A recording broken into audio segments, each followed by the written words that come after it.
আসসালামু আলাইকুম everyone, welcome back to my channel Manha কিচেনে। আমি মানহা। আপনারা সবাই কেমন আছেন? আশা করি আল্লাহর রহমতে সবাই অনেক অনেক ভালো আছেন। আমিও আল্লাহর রহমতে ভালো আছি।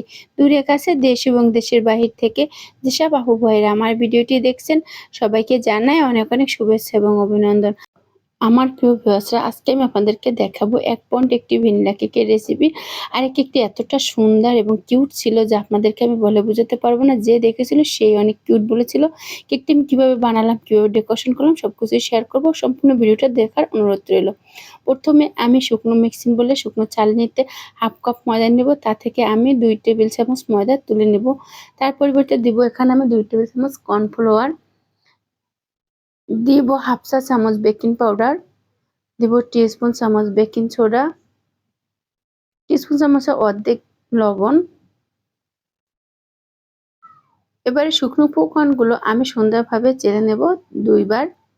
আমি মাত্র 2 বার চেলে নিয়েছিলাম। চালা হয়ে গেলে এবারে আমি একটি স্প্যাচুলা দিয়ে নেড়ে চেড়ে ঢেকে রেখে দেবো এক সাইডে। অবশ্যই ঢেকে রেখে দিবেন, নাহলে কিন্তু বেকিং পাউডার আর বেকিং সোডার কার্যকারিতা নষ্ট হয়ে যাবে। এবারে এখানে আমি 2টি ডিম নেব। আর 2টি ডিম থেকে কুসুম আমি আলাদা করব না।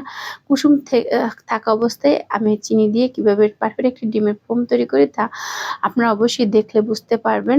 আমি একবারে চিনিটা দেব না, একটু একটু দিব আর বিট করতে থাকবো। এভাবে অল্প অল্প করে চিনি দিলে ডিমের ফোমটা বা ম্যাটানটা অনেক সুন্দর এবং খুব ভালো হবে। আর এভাবে বিট করতে করতে আপনারা দেখতে পাবেন একসময় ডিমের ম্যাটানের কালারটা সম্পূর্ণ চেঞ্জ হয়ে গেছে এবং একটি ক্রিমি ক্রিমি ভাব চলে আসছে। আর একদম কালারটা চেঞ্জ হয়ে যাবে, একটি ফেলাফি ফেলাফি ভাব চলে আসবে। এভাবে আমরা মিডিয়াম স্পিডে বিট করতে থাকবো অল্প অল্প চিনি দিয়ে। মাঝে মাঝে একটি স্প্যাচুলা দিয়ে নেড়ে চেড়ে চারপাশে তার মাঝখানে এনে দেবো। আর অবশ্যই চেক করে দেখবেন যে চিনিটা গলে গেছে কিনা। চিনিটা গলা গেলে ভালোভাবে বুঝবেন যে আপনার ডিমের ম্যাটানটা তৈরি হয়ে গেছে। ওভার বিট করা যাবে না, তাহলে কিন্তু আপনার ডিমের ম্যাটানটা নষ্ট হয়ে যাবে। দেখুন কতটা ক্রিমি ক্রিমি হয়ে গেছে। এবার এখানে দিয়ে দেবো 1/2 চা চামচের 2 চামচ ভ্যানিলা এসেন্স। ভ্যানিলা কেকে ভ্যানিলা ইমালশন বা এসেন্সটা দেওয়া কিন্তু খুবই জরুরি। এগুলো যে কোনো বেকিংয়ের দোকানে পেয়ে যাবেন। এবার ভ্যানিলা এসেন্স দিয়ে আবারও আমি সুন্দরভাবে 1 মিনিটের জন্য বিট করে নেব। বিট করা হয়ে গেলে আমি আবার একবার নেড়ে চেড়ে চারপাশে তার মাঝখানে এনে আবারও একদম গড়ি ধরে 1 মিনিট বিট করলাম। 1 টেবিল চামচ তেল দিয়েছিলাম, সেটা স্কিপ হয়ে গেছে। এবার সমস্ত শুকনো উপকরণগুলো দিয়ে আমি সুন্দরভাবে মিশিয়ে নিব।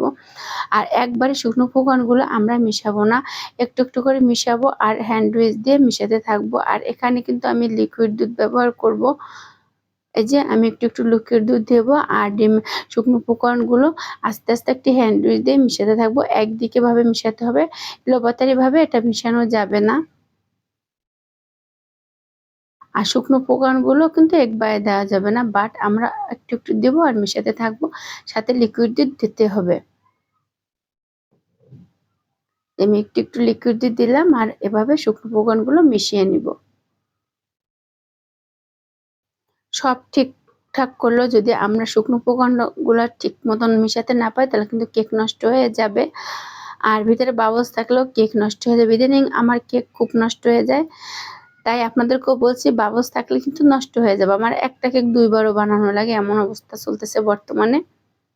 এবার একটি স্প্যাচুলা দিয়ে নেড়ে চেড়ে এক সাইডে রেখে দিব, কারণ আমার এটা সম্পূর্ণ উপকরণ মেলানো শেষ। এবারে এখানে আমি 1 পাউন্ড কেকের জন্য সবসময় আমি 7 ইঞ্চি মোল্ডটা ব্যবহার করি। 7 ইঞ্চি মোল্ডে আমি একটু তেল ব্রাশ করে সাদা কাগজ কেটে রেখেছিলাম, সেটা বিছিয়ে দিলাম। তারপর উপর থেকে আমি ব্যাটারটা ঢেলে দিব। আর ব্যাটারটা ঢালার সময় একটু উপর থেকে ঢালবেন, তাহলে বাবলস কম থাকবে। আর এরকম নেড়েচেড়ে একটি কাঠি দিয়ে নেড়েচেড়ে নেবেন, নাহলে কিন্তু ভিতরে বাবলস থেকে যাবে। তারপর ট্যাপ করে 5 মিনিটের জন্য ওভেন প্রিহিট করে 160 ডিগ্রি সেলসিয়াসে 30 মিনিটের জন্য বেক করে নিলাম। আর ওভেনটা বন্ধ হওয়ার পর কিছুক্ষণ আমি ওভেনে রেখেছিলাম। তারপর রেকিং পেপার মুড়ে ঠান্ডা পর্যন্ত অপেক্ষা করছিলাম। তারপরে 3টি লেয়ারে কেটেছিলাম।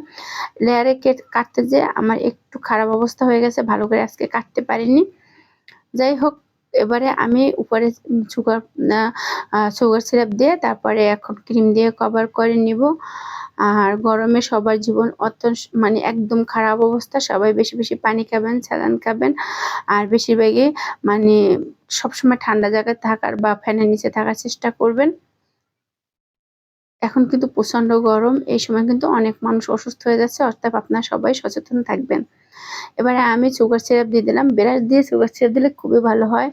মাঝের লেয়ারটা নিচের লেয়ারটা কাটতে যেয়ে আমার একটু খারাপ হয়ে গেছিল। তারপরে আবারও সুগার সিরাপ দিয়ে তারপরে ক্রিম দিয়ে এখানে পিঙ্ক কালারের ক্রিম করে নিয়েছিলাম। তারপরে প্রত্যেকটা লেয়ারে আমি চকো চিপ দিয়ে দেবো। আর এরকম চকো চিপ দিলে কেক খেতে অনেক টেস্ট এবং খুবই ইয়ামি হয়। তারপরে সবার উপরে লেয়ার বসিয়ে দিলাম। উপরে লেয়ার বসিয়ে এবারে আমি সুগার সিরাপ দিয়ে দিলাম। সুগার সিরাপটা যে দিয়েছিলাম সেটা স্কিপ হয়ে গেছে। আর অল্প ক্রিম দিয়ে আমি ক্রাম পুডিং করে নিব। ক্রাম পুডিং করে আমি ফ্রিজে রেখে দেবো 15 থেকে 20 মিনিটের জন্য। এবারে 15 থেকে 20 মিনিট পর আমি ফ্রিজ থেকে বের করে এবারে পুরো ক্রিম দিয়ে আমি এটাকে সুন্দরভাবে কভার করে নিব। এই যে আমি কভার করে নিচ্ছি। আর আমার প্রিয় ভিউয়ার্সরা, আমার ভিডিওটি যদি ভালো লেগে থাকে লাইক করবেন, কমেন্ট করবেন, আর আমার চ্যানেলে যদি প্রথমবার কেউ ভিজিট করে থাকেন অবশ্যই সাবস্ক্রাইব বা ফলো দিয়ে আমার পাশে থাকবেন। আর যারা দুটো কাজ করিয়ে আমাকে সাপোর্ট করছেন, আমার সাথে আছেন, তাদেরকে মন থেকে জানাই অসংখ্য অসংখ্য ধন্যবাদ এবং অনেক অনেক শুভেচ্ছা। আর অবশ্যই অল বাটনে ক্লিক করে রাখবেন যাতে আমি ভিডিও আপলোড করার সাথে সাথে আপনারা পেয়ে যান আর আপনাদের সময় মতন আমার ভিডিওটি দেখে নিতে পারেন। প্রচন্ড গরমে আজকে এডিটিং এর আমার অনেক সমস্যা হয়েছে, ঠিক মতন এডিট করতে পারিনি। শরীরটা বেশি ভালো না, মানে গরমে আমি অনেক অসুস্থ হয়ে পড়েছিলাম। তাই ক্ষমার দৃষ্টি দেখবেন। কোনো কিছু যদি আপনারা না বুঝতে পারেন, জানার ইচ্ছা থাকে, তাহলে অবশ্যই আমাকে কমেন্ট করে জানাতে পারেন। ভালোভাবে ফিনিশিং করে বোর্ডটা একটু ক্লিন করে এবার ফ্রিজে কিছুক্ষণ রেখে দিব। তারপর এটাকে আমি ডেকোরেশন করব। আর গরমে ক্রিম দিয়ে কাজ করতে অনেক কষ্ট। এবারে আমি একটি বাস্কেট নজেল নিয়েছি আর আপনারা আমার সাথেই থাকুন। খুব সুন্দর একটি ডিজাইন করেছিলাম এই কেকটি, আর এই সুন্দর ডিজাইনটি দেখতে হলে আমার সম্পূর্ণ ভিডিওটি দেখবেন আর আমার সাথেই থাকবেন। এবার একটি বাস্কেট নজেল নিয়ে আমি নিচে একটু মানে হোয়াইট কালারের ক্রিম দিয়ে একটা ডিজাইন করে নিব। এরকম বাস্কেট নজেল দিয়ে দিলাম কারণ তাহলে খুব সুন্দর হবে। তারপরে একটি ম্যাট লেপ দিয়ে আমি একবার টান দিব, আর এটা এলোপাথারি ভাবে টানা যাবে না, এটা একদিকে ভাবে টানতে হবে। আর যে কবারই টান দিয়ে উঠাবেন টিস্যু দিয়ে ক্রিমটা রেখে বাটিতে, তারপর টিস্যু দিয়ে মুছে আবার করবেন, তাহলে খুব সুন্দর করে ডিজাইনটা হবে। আর এই ডিজাইনটা খুবই সুন্দর এবং অনেক নিউ। আপনাদের কাছে ডিজাইনটা কেমন লাগলো অবশ্যই কমেন্ট করে জানাতে পারেন। তারপরে একটি এক্সট্রা নজেলের মানে একটা পাইপিং ব্যাগে নিলাম, আর অন্য একটা পাইপিং ব্যাগের ভিতরে আমি এক পাশে নিয়েছি পিঙ্ক কালার আর এক পাশে নিয়েছি হোয়াইট কালার নিয়ে আমি এরকম সুন্দরভাবে এই রোজগুলো করে নিব। একদম সিম্পল ডিজাইন, গরমের জন্য খুবই উপযুক্ত এবং খুবই ভালো। বেশি গর্জিয়াস করা যায় না কারণ গরমে ক্রিম নিয়ে কাজ করতে অনেক কষ্ট। এরকম ক্রিম নিয়ে কাজ করতে কার কার কষ্ট হয় বা আপনারা কে কে কাজ করেন আমাকে কমেন্ট করে জানাতে পারেন। কিন্তু আমি ক্রিম দিয়ে কাজ করতে এখন খুবই কষ্টবোধ অনুভব করছি। আমার মনে হয় এই গরমে এখন ক্রিমের কাজ করা অনেক কষ্টকর। আসলে বাস্তবে এই নাম লেখাটা না অনেক সুন্দর লাগতেছিল, মানে পিঙ্ক কালার উপরে পিঙ্ক আর সাদা দিয়ে নাম লেখাটা সত্যি অনেক অনেক সুন্দর লাগতেছিল।